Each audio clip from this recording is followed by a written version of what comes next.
Bonjour et bienvenue sur le plateau de Charente Libre pour un nouveau numéro de C'est l'invité. Au menu du jour, le Festival international de la bande dessinée qui s'apprête à fêter ses 50 ans. Ce sera de jeudi à dimanche dans tout Angoulême. Et pour en parler, nous accueillons Gérard Dezaffy. Bonjour Monsieur Dezaffy. Bonjour. Alors vous êtes vice-président de l'agglomération de Grand Angoulême en charge de la culture. Vous êtes aussi conseiller municipal d'Angoulême, délégué à la ville créative et à la francophonie. Vous avez également été adjoint à la culture de 2008 à 2014 lorsque Philippe Lavaux était maire. Et vous avez été membre de l'association du festival entre 2015 et 2020. Mais surtout, vous êtes angoumoisin et vous avez grandi avec le festival de la bande dessinée. Il me semble que vous aviez une dizaine d'années quand l'événement a été lancé en janvier 1974 et vous aviez visité ce premier salon avec votre école. Qu'attendez-vous, Monsieur Dezaffy, de cette 50e édition ? J'attends qu'elle me fasse rêver encore aujourd'hui, puisqu'en effet, je suis un angoumoisin. J'ai toujours vécu ici, j'ai eu la chance de travailler ici aussi. Donc, j'ai vécu toutes les éditions du festival. Je pense que j'en ai pas raté beaucoup. J'ai eu la chance, en effet, de commencer avec l'école et d'avoir cette ouverture sur le monde grâce à la bande dessinée.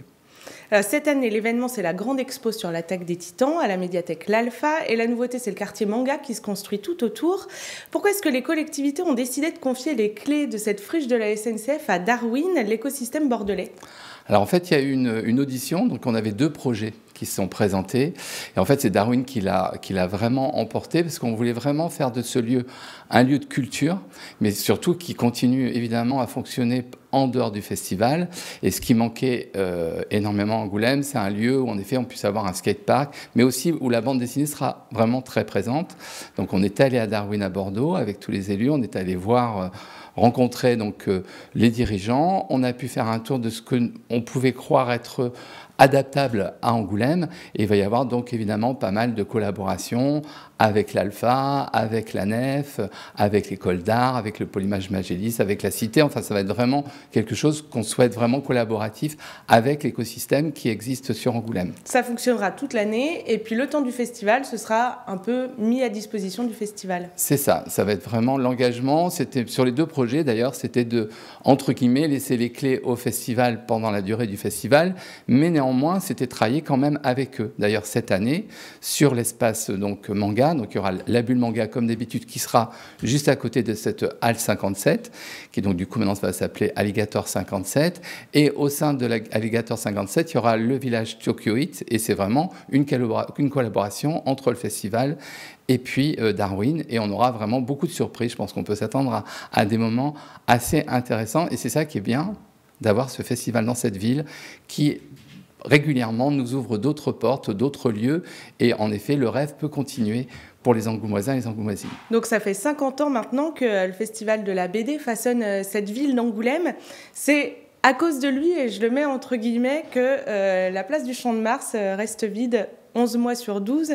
Mais c'est quand même une chance d'avoir ce festival. Sans lui, Angoulême ne serait pas ce qu'elle est aujourd'hui, c'est ça ? Alors, je ne pourrais pas vous laisser dire ça, parce qu'évidemment, la place du Champ de Mars n'est absolument pas libre et vide tous les autres jours de l'année, puisque je crois qu'on a quelque chose comme 200 manifestations pendant toute l'année sur cette place du Champ de Mars. Mais c'est vrai qu'on ne peut pas faire des choses sur cette place au niveau urbanistique, puisque du coup, il faut le laisser pour la bulle qui s'installe en effet chaque année et qui est très prisée par les grands éditeurs, évidemment, du monde de la bande dessinée. Entre les Angoumoisins et le festival, c'est un peu je t'aime, moi non plus. En fait, il y a tout un écosystème qui s'est développé autour de cette bande dessinée et qui a attiré les gens ici. Est-ce que vous pouvez m'en parler un petit peu ? Oui, on a eu cette chance-là justement d'avoir de ces trois... Enfin, quand même, il faut rendre hommage à Jean Mardiquian, à Francis Gros, à Claude Monera et mince. Molitarni. Voilà, il faut vraiment leur montrer, enfin, vraiment la chance qu'on a eu de les avoir dans cette ville et qu'ils ont pu se lancer, avoir cette folie de salon qui est devenu un festival, qui a permis l'arrivée, en effet, de la Cité internationale. Enfin, d'abord la Cité nationale, le Centre national de la bande dessinée, et ensuite ce qui est devenu la Cité internationale de la bande dessinée et de l'image. Et c'est grâce à eux qu'on a aussi cet immeuble Castro, qui est une signature bande dessinée sur le territoire, donc, qui est devenu le vaisseau Mobius aujourd'hui. Le Polymage Magélis, qui est donc quand même un pôle leader au niveau de l'image, et on voit toutes ces boîtes de production, d'animation qui se sont installées. Alors en fait, il y a 36 studios de l'animation et 1200 emplois. C'est ça. Et je crois que vous alliez parler des écoles aussi. Des écoles, oui, parce que moi je suis très... Forcément, les écoles, c'est hyper important. On a des écoles qui fonctionnent très très bien, comme Genchmin, comme l'ANCA, comme l'ESI, comme l'école 42 qui vient juste d'arriver, comme la Human Academy. On a quand même la chance d'avoir ce territoire.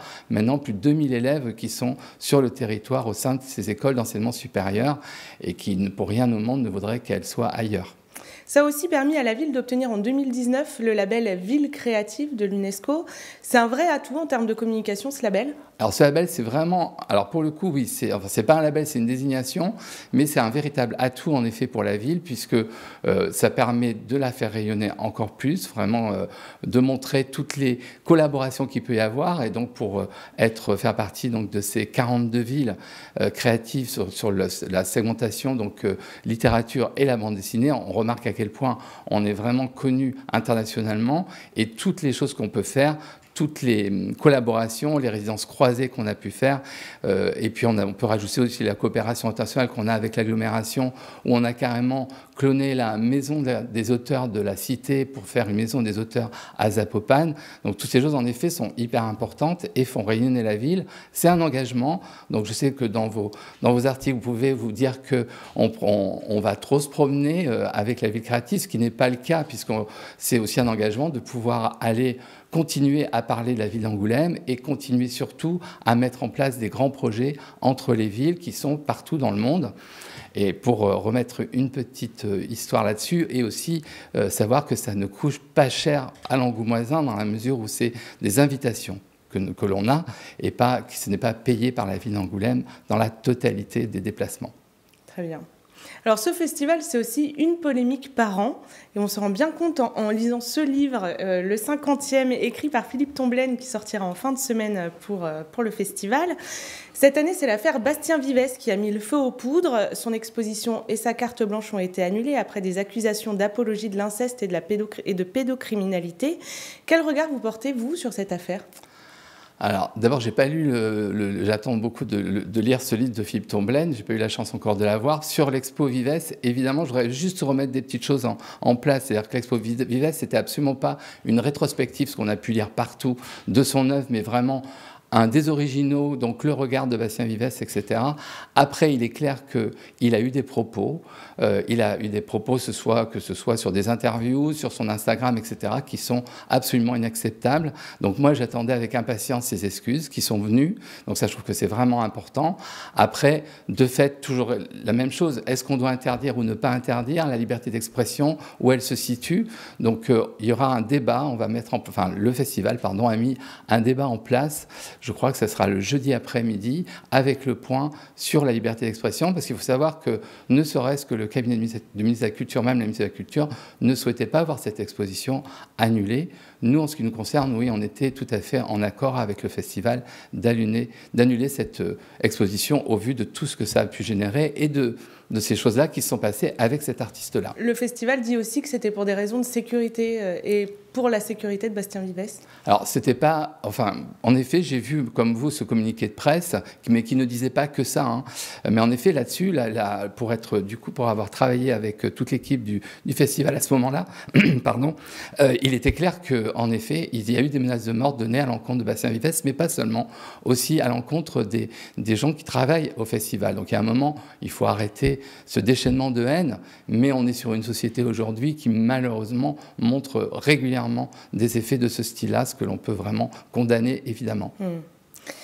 Les relations entre les collectivités et le festival ont aussi souvent été houleuses. Au-delà de ces polémiques, les crises ont succédé aux crises. L'an dernier encore, un rapport de la Cour des comptes a mis au jour la gestion opaque de 9e Art Plus, qui organise le festival pour le compte de l'association.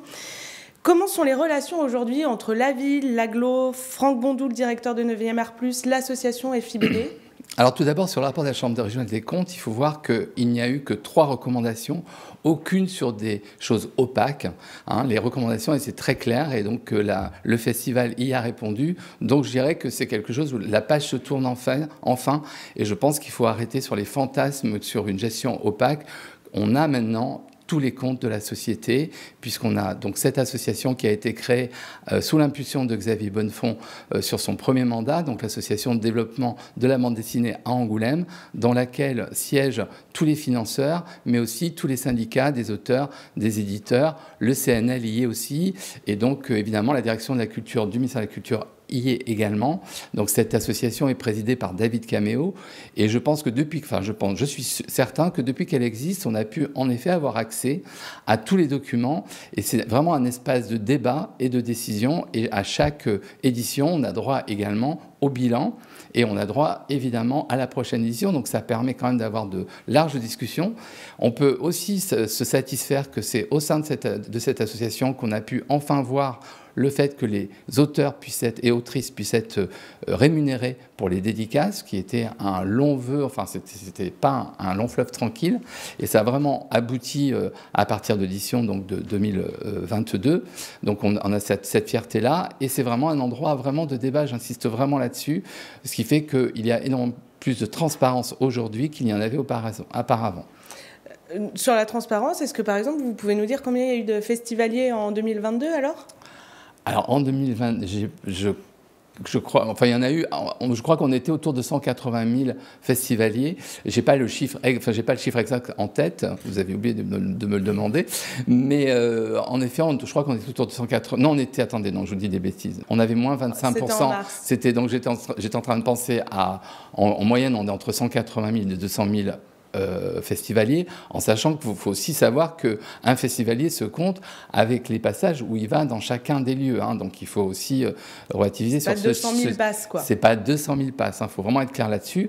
Ensuite, l'année dernière, vous le savez, il y a eu 25% de moins de festivaliers à cause justement de la pandémie. Souvenez-vous, c'est le jour, la veille du lancement de l'édition où on a appris qu'il n'y avait plus besoin justement du pass sanitaire, etc. pour rentrer dans les bulles. Donc, l'édition de 2022 n'est pas une édition, on va dire, où on va pouvoir vraiment savoir au niveau de la fréquentation. Je pense que là, cette année, pour le 50e, on va avoir vraiment un chiffre qui sera beaucoup plus véridique que ce qui s'est passé jusqu'à présent. D'accord. Pour ce 50e, justement, 9e Art Plus demande 500 000 € de plus aux collectivités. Est-ce que la ville et l'agglo vont abonder Pardon. Alors, la ville et l'agglo ont décidé d'aider le festival, mais plutôt en investissement, c'est-à-dire plutôt sur des choses qui vont être, ça sera sur facture évidemment, ça sera plutôt acheté par Franck Bondou et son équipe, et c'est des choses qui vont pouvoir durer dans le temps. Après, il faut savoir que cette somme qui a été demandée, d'abord ça a été évidemment pour le 50e, c'est une date anniversaire, donc plus de communication, plus de production, beaucoup plus de choses qui vont être faites, les 50 gares qui vont être customisées dans toute la France, les 50 affiches qui vont être réalisées par 50 jeunes auteurs ou de grands noms de la bande dessinée, donc qui vont être affichés justement à Franquin. Ces jeunes de l'UNESCO aussi, on a une trentaine de jeunes de l'UNESCO, enfin des villes créatives de l'UNESCO qui vont venir pendant la bande dessinée pour réfléchir à la culture de demain, mais également sur la liberté d'expression, et qui vont qui ont accès à un concours donc de nouvelles, et il y aura un prix de ce concours de nouvelles qui va être donné au théâtre lors de la cérémonie découverte à l'un de ces jeunes. Et évidemment, vous imaginez bien que le festival n'a pas coupé à ce que nous tous vivons actuellement, c'est-à-dire l'inflation, c'est-à-dire l'augmentation de tous les matériaux, c'est-à-dire également l'augmentation des fluides. Et une grosse partie de cette demande qui était faite était plus sur l'évolution justement de cette inflation, etc., des prix, plutôt que de quelque chose de nouveau, quoi. Mais en effet, notre décision a été vraiment d'aller plutôt sur l'investissement en ce qui concerne la ville et l'agglo. Et tout ça, donc, du coup, a vraiment été décidé lors de cette réunion d'ADBDA, où, en effet, on a tous discuté réellement de ce qu'on faisait tous. Et donc, tout le monde a décidé, en effet, d'aider le festival au même niveau. D'accord. En 2015, la convention avec 9e Art Plus a été reconduite jusqu'en 2027. L'opposition municipale a appelé l'an dernier en conseil à libérer le festival. Je reprends leurs propos. Qu'est-ce que vous en pensez, vous ? Alors, je ne pourrais pas revenir sur l'historique de cette association, du fait que l'association a délégué l'organisation à 9e Art Plus, que tout s'est passé avec tout ce dont vous parliez tout à l'heure, c'est-à-dire toutes les histoires qu'il y a pu avoir tout au long de ces années qui ont passé. En effet, la prochaine date, ça va être donc en 2027. Donc en effet, ça sera au sein de la DBDA qu'on va réfléchir donc à la suite que l'on donnera. Est-ce qu'on lancera un appel d'offres? Est-ce que d'autres choses vont être mises en place? Ça va vraiment être un questionnement et on va commencer à réfléchir dessus dès 2025. Je ne pense pas qu'il s'agit de libérer le festival parce que, vous voyez, j'ai déjeuné il n'y a pas très longtemps avec plusieurs auteurs et des auteurs connus avec lesquels je parlais justement de ce qu'ils pensaient du festival. Est-ce que pour eux, le festival, cette fameuse façon de dire que le festival serait en otage par rapport à l'équipe de Myanmar Plus, est-ce que les auteurs et les autrices sont bien reçus? Est-ce que les auteurs et les autrices s'y retrouvent? Et dans la discussion, ce qu'ils m'ont vraiment précisé pour eux, c'était que le festival d'Angoulême n'était comme aucun autre. Donc on avait la chance d'avoir des choses qui pouvaient être aussi bien élitistes que populaires et qu'on avait la possibilité encore dans cette ville de pouvoir rencontrer un auteur et une autrice et de pouvoir discuter avec lui ou avec elle et de fait de pouvoir profiter du festival de la meilleure façon qui soit. Donc je pense qu'il faut qu'on garde cet ADN qui est l'ADN de notre festival à Angoulême. Je vous remercie, Monsieur Desafi, d'avoir accepté notre invitation. Le Festival de la BD, c'est donc en fin de semaine.